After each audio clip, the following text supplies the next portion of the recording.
Teachers of Reddit, what was the most annoying thing you ever had to deal with in class? Just how much of a danger small children are to themselves and others. We've got to catalog every playground injury, which while understandable in theory is actually incredibly time consuming. And the kids have been taught to find a grown-up for everything, so one minute you'll be applying ice to someone who ran into a post, and then filing in the same forms for the kid who wanted a band-aid because they have a hangnail. Early elementary art teacher here. I was in the middle of teaching a kindergarten class and noticed one of the kids was passing gas a lot. Luckily it was warm enough outside, so I cracked a couple windows without missing a step in my lesson or bringing more attention to the smell. A few minutes later, I realized that the smell is growing at an exponential rate, and I had that terrible thought. Someone crapped their pants and now they're either too embarrassed to come tell me in front of their peers or scared they will get in trouble. Remember, they are 5-year-olds. So, I decide my plan of attack will be to continue teaching my lesson as planned, but actively walk around my classroom with an extra heightened sense of smell so I can literally sniff out the kid that did this while still acting normal around all the students. Sure enough, I get to one of the tables and this one kid just smells terrible, and it's obvious she did this. I get the kids started on their art projects and ask this girl into the hall to have a chat. I ask her if she pooped her pants and she says no. I ask her if she's sure she didn't and she says yes, she's sure. We go back inside the class and the smell gets even worse. A couple minutes later I ask the same girl back out in the hall and I tell her I know she pooped her pants and that she needs to go to the school nurse to get a change of clothes. After it takes some convincing, I get her out of there and get things cleaned up on the sly so that way a lot of the other kids wouldn't find out what happened and therefore wouldn't tease the girl later. That was a rough day. I was doing relief supply teaching at an all-boys school in North London. The school had a reputation for being difficult, but never did I expect that I would have to try break a group of 16-year-old boys commencing a game of tug-o-war across the science lab.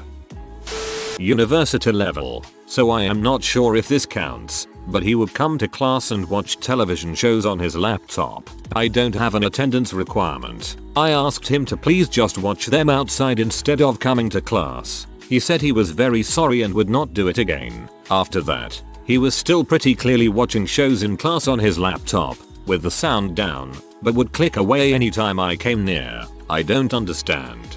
At least watch it silently with subtitles on. The country I teach in sells energy drinks to the small children on their break. Then they come into class bouncing off the walls and won't stop talking. The absolute most stressful thing I've ever experienced in my life. The principal. Easily the most annoying thing. The first school I worked at, the principal would go to every classroom every day, sometimes multiple times per day. He and the vice principal tried to micromanage every aspect of teachers' classrooms. All it did was disrupt the flow of the class and pee off both my students and me on a daily basis. I had a student one year who smelled awful. The moment he was in a certain radius, you'd get hit with a wave of BO that would knock you over. The smell was so bad that the next class would complain because his stank would linger. I felt bad because I actually liked him and thought he was nice. He had to have been bullied. I'd see kids putting their shirts over their noses and I couldn't get mad at them. It was really distracting. I felt so bad because I also didn't want to go near him because he made me gag. We talked to his mom. The nurse gave him deodorant and said he could get some whenever he needed it. They even offered to let him use the shower in the gym. Nothing helped. The kid doesn't care about hygiene. There may have been a reason why. Maybe he was abused or no one taught him how to wash. But the only thing that got rid of that smell is when the school year ended and I didn't have him anymore. Parents who ask why I've not taught their 2-year-old to read. Dude, if they were ready and we had the staff to sit one-on-one to teach them, I'd love to. But I'm too busy changing them, cleaning and doing pointless paperwork. There is a lot more to learning to read than sitting a kid down and trying to shove books down their throats. Also, revenge poopers. Little Johnny got mad because I didn't let him put the Lego up his nose or keep hitting Sally. He goes and poops on the floor and waits for me to find it. You could not pay me enough.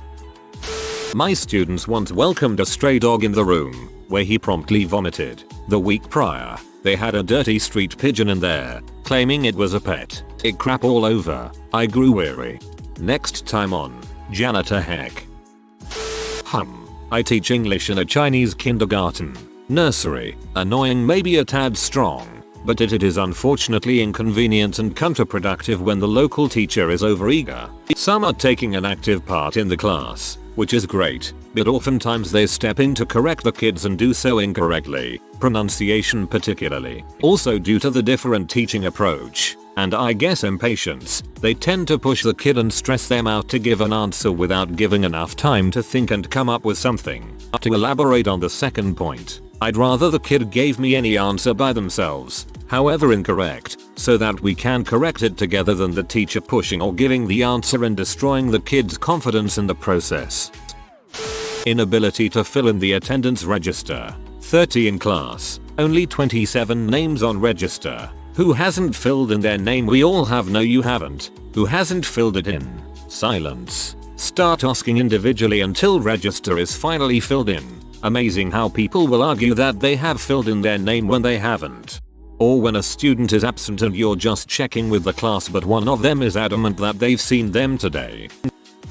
I'm a computer science teacher. This is important as my students usually have access to a computer. One student likes to be hated by the other students, so he found an online tone generator and set it to a frequency that older people wouldn't be able to hear, but it would massively annoy his classmates. Thankfully, I'm not particularly old and have fairly tuned in hearing from a background in audio engineering, so I could just mute his computer. The most annoying part is that if he put as much effort into his work as he did into creative ways to pee people off, he could do really well. He wants attention, and negative attention is easier to get than positive attention.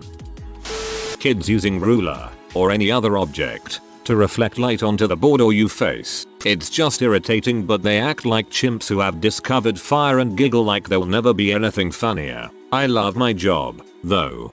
One kid in my class figured out how to turn the projector on off using an app on his phone. That poor teacher never knew which one of us it was.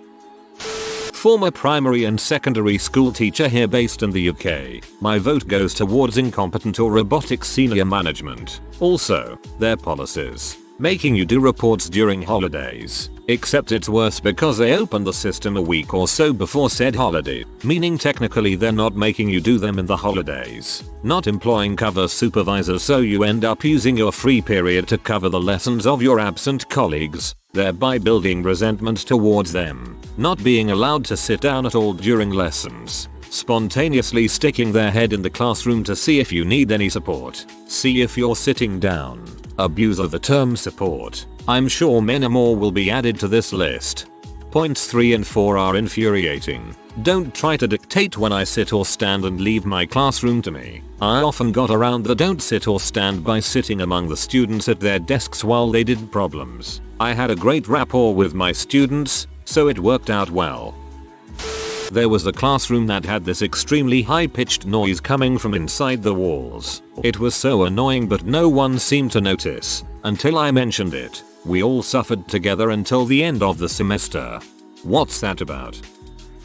A 5-year-old who thought that saying excuse me before interrupting meant that interrupting was not rude. We spoke to her numerous times about it, but her parents thought it was alright, so nothing was ever enforced. It wouldn't be so bad if she only did it once in a while, but it was literally every 10 minutes.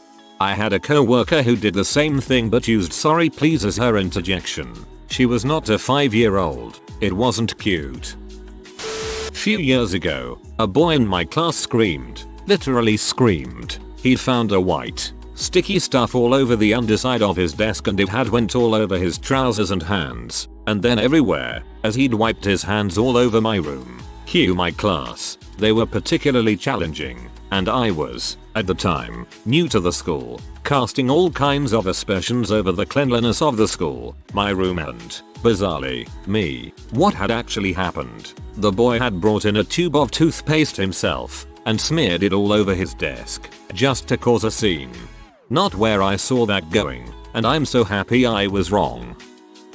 I've been teaching in a North London secondary school for almost 10 years now. I love the job, but the annoying things have to be when you finally get students settled and working quietly and suddenly a spider bee fly appears or it starts to snow. It's game over at that point if you've less than 20 minutes of the lesson left. B. Younger first year students, 11 years, who walk into the classroom and want to talk to you and shout "sasa" over and over again. Like, just go and sit down and be quiet. It's not so bad if it's one or two, but when you have 10 of them trying to get your attention at the same time, it gets a bit ridiculous. C. Bottle flipping. Do it and your bottle dies. D. Students who laugh or attempt to make fun of others if they get a question wrong. Classrooms are all about making mistakes, so it irritates the heck out of me. E. Lying. If I call you out on something you shouldn't be doing, just say sorry and stop doing it. You're highly unlikely to get in further trouble from me then. Saying I didn't do that is kind of insulting when I just watched you shove a handful of crisps chips down your gullet. It's also a guarantee I'll take it further. I was surprised to have to scroll down so far to see E. That is hands down the most annoying thing to me. I just want the misbehavior to stop. If I ask you to stop talking and you spend 3 minutes complaining about how you weren't talking, I just get angrier and angrier, and more likely to nitpick about something I otherwise wouldn't care about. You know how you get kids who clearly know they're doing wrong, but believe they're being clever? In a class with about 33% of the pupils being non-white, he asks her, if I call all the black folk in the class monkeys, is that racist? Then when I sent him outside and gave him a serious talking to, he was all wide-eyed innocence. Sigh. Little Jimmy, the demographic of this school will not allow you to do that and retain your teeth. There's a requirement in NY of how much seat time you have to pass certain classes. Like you need X number of labs to take the science regents or whatever. Some dumbass parents and students use all their sick days. Let's say they get 14 before true and failing, when they don't feel like coming to school. By February they're usually cutting it close and come every day. The annoying part? They come sick all the dang time. I've had kids go to the here with the flu at night, show up to school with a mask and 103 fever the next morning. Or they have some vomiting bug and jump up, take the trash can and bolt in the middle of my class. Or they can't see with pink eye in both eyes. Or they blow their nose sniffle every 30 seconds. The worst part is the disruption then infecting everyone else. If you try to send them out, they freak out and parents call saying the school is out to get their kid and threatens to pull them out so they count as a dropout. Schools get flagged by the state for dropout rates. Other than that, it's just when kids decide to act all tough and try to tell you off. About once every 4-5 years I get one who decides they're going to try to be cool and put me in my place. The 14-day rule is the problem. People look at 14 sick days as vacation time that they'll lose if they don't take it. Once during a year 10 maths class I was teaching, there was a really bad smell. It smelled like poop. At first I thought maybe someone had just farted, but it was much stronger than that. The students started to move away from the smell and it turned out they were all moving away from one student. It turned out that one of the students in the class struggled from incontinence and had actually pooped his pants during my maths class. I never thought that I would have to deal with that, considering I only teach senior high school students. Not in class but just parents in general. Specifically parents today that insist that everything is the teacher's responsibility and ultimately everything is the teacher's fault. Teachers, we have video evidence from multiple cameras and multiple angles showing indisputably your child engaged in XYZ and they are being disciplined accordingly and appropriately in an attempt to deter this behavior from happening again and hopefully teach them a valuable life lesson that will better prepare them for dealing with other people in the real world. Parents, my child is perfect and I'm either calling a lawyer or starting a riot outside the school building. I haven't decided. I had a student years ago named Marco. Marco has 2 TTEs and his tics were usually calling out Mom, Lily, his sister, and most often his own name. Try teaching algebra when you hear Marco and, without fail, a few kids yell Polo all year long. Note, only really annoying for me. Marco thought the exchange was hilarious and was quite the popular kid. I'm just glad your student seemed accepting. I'm sure Marco was glad that his Tourette's had people laughing with him and not at him. Ton of stories. This year I have a kid in class who is a squirrel-eye little boy, 9th grade, who thinks he is the funniest person ever. Also he believes he is a gangster and will be a famous SoundCloud rapper because his song has 6k listens. He randomly shouts things like gangsta in class. The other day I tossed him because I just couldn't deal with him making parrot sounds. Would just squawk loudly for no reason. The absolute worst part of it is that he is a dealer at my school and the other kids laugh at all his really stupid outbursts and comments and pretend he's cool so they don't lost their sauce. Bottle flipping and dabbing. To this day the sound of a half-filled bottle of water landing on the floor fills me with rage. One of my 7th graders dabbed while he was writing. Since his head was already bent over his desk, he slammed his head right into it. Turned from annoying to so satisfying. I'm an English teacher in a UK high school. I've been teaching full-time for about 6 months now, and, for me at least, the annoying things in the classroom are never just the one-off events, like a kid doing something awful or whatever. For me, the most annoying thing is the apathy of the average parent, and this becomes the apathy of the average student, though some genuinely don't care. Most parents want their children to succeed, but either do not help their child to do so, or even actively work against them in some foolish way. The problem then is basically this: without constant support and encouragement at home, a child is unlikely to succeed to a high degree. I'm fully aware that parents have jobs and commitments of their own, but school simply cannot be the entire delivery system for education. Even a tiny bit of extra work at home would reap huge benefits in the long term. The other big frustration for me is that quite frequently, the best you get out of some students is their minimum effort.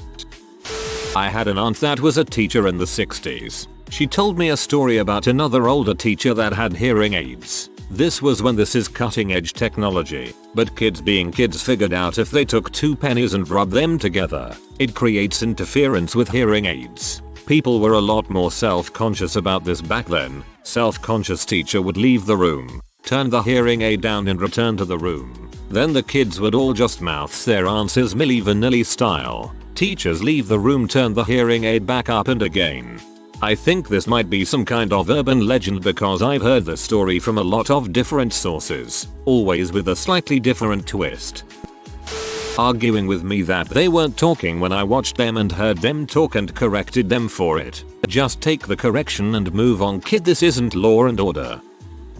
I'm a student, but one of my teachers was telling me today about how his class was critiquing an anonymous essay from a student who took the class in the previous year, and one kid raises his hand and says, "I'd rather circumcise myself with a rusty tin can than read that again," and the guy I was talking to, the teacher, said he had no idea how to respond. I would imagine that tin doesn't rust. You probably meant a steel can.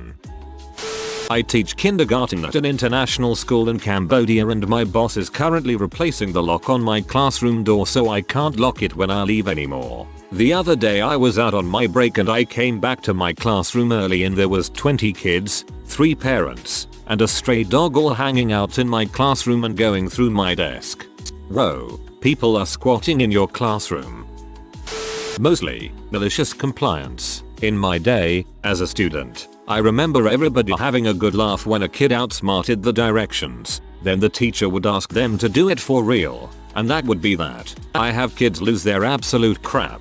5th grade, when I make them do the assignment for real like I've just given them double homework. No dude, it's the same effing work everyone else is doing and you also didn't actually do.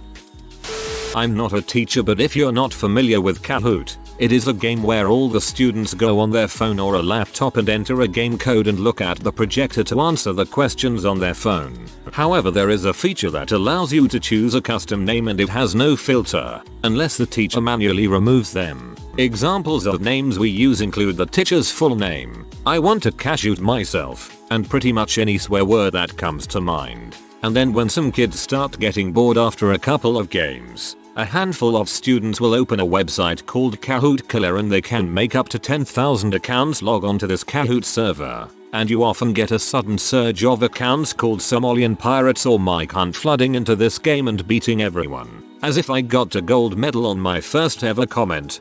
Thank you guys.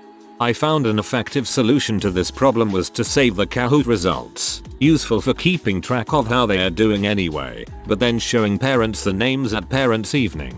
I've had a lot less issues after that. When admin value money over support just a wee tad more than you'd like. Example, have kid behaving badly. You as teacher want them out. Admin keep them in class because the class is being paid for at an academy. I taught university classes. The most annoying thing I had to deal with wasn't actually a student at all, but the projector, which broke and would flicker on and off every 6 seconds, and couldn't be turned off. 3 visits from IT support and 1 2-hour class later, they finally just pulled the plug out and I had to teach the rest of the class without a screen to explain with. For students, though, it was the student who hadn't come in all semester, showed up the week the 60% assignment was due, and asked me to walk him through what he needed to do to get an A, having not even started or looked at the assignment sheet. It was due at the end of the day. He did not pass. We had a similar problem with the projector in one of my seminars this week. The lecturer apologized, flipped her own screen around and uploaded the slides so we could use our own devices to use them. As good as that was, she did say that a previous job in Cape Town had all the staff continue teaching even when the power turned off. I instruct volunteer firefighters. There's one group that sticks out that were troublesome. They wouldn't stop arguing with us for 30 minutes over one point on the test. Eventually it got to the point where I had to just say no, you're wrong. That's it. It's over. They were pissy for the rest of training over it. And these are adults, 20, 55 years old. This reminds me of like every D&D rules argument ever. I'm sure other language teachers will have experienced this. When you ask a question in the target language, the language they've paid to learn, a simple question, suitable for their level, because that's kind of your job, and the student looks at you, turns theatrically to their neighbor, and says in a stage whisper, in the source language, their mother tongue or common language, which you also understand to a reasonable level, what is he saying? Worse is when you ask one student a question and another student translates it even after you've asked them a gazillion times to please only speak English. I tell them, I've lived in Korea longer than you. If I wanted to translate it, I would. I have one student who still does it regardless of how many times I take away his stickers or call his mother.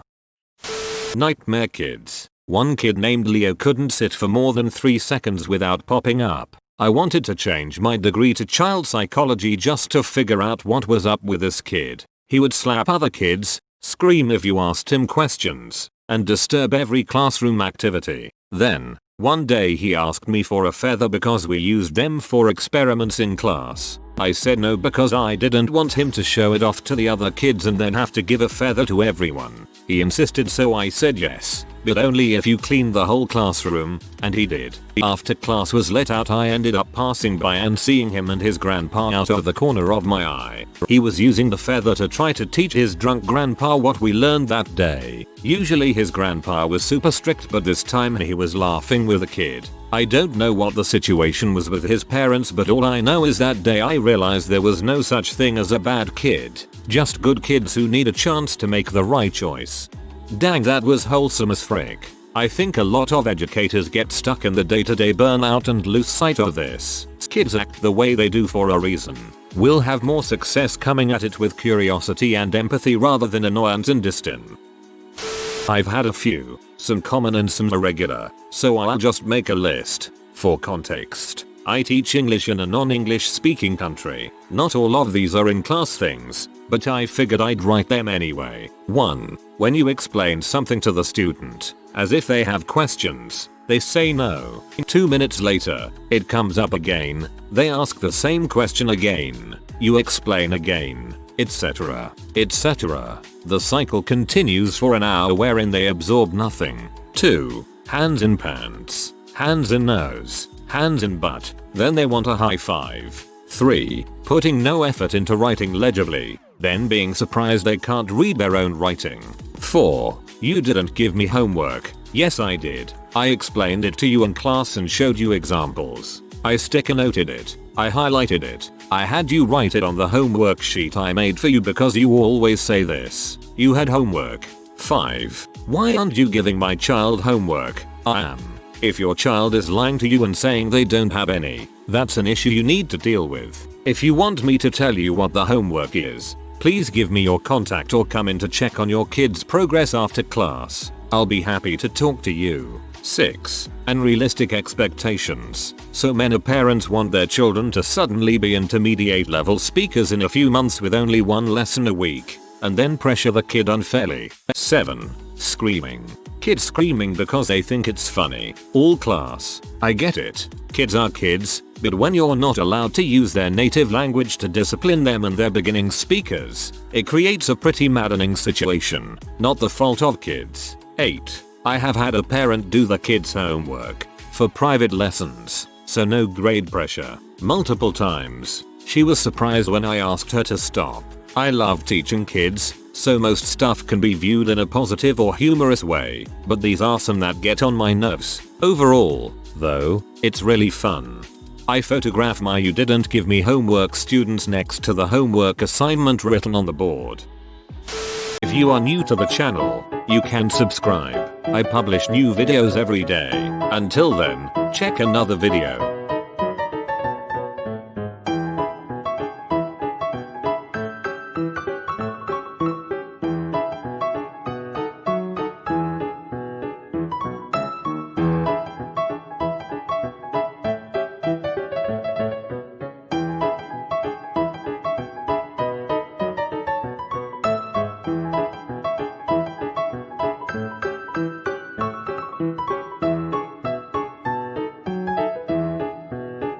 Bye for now.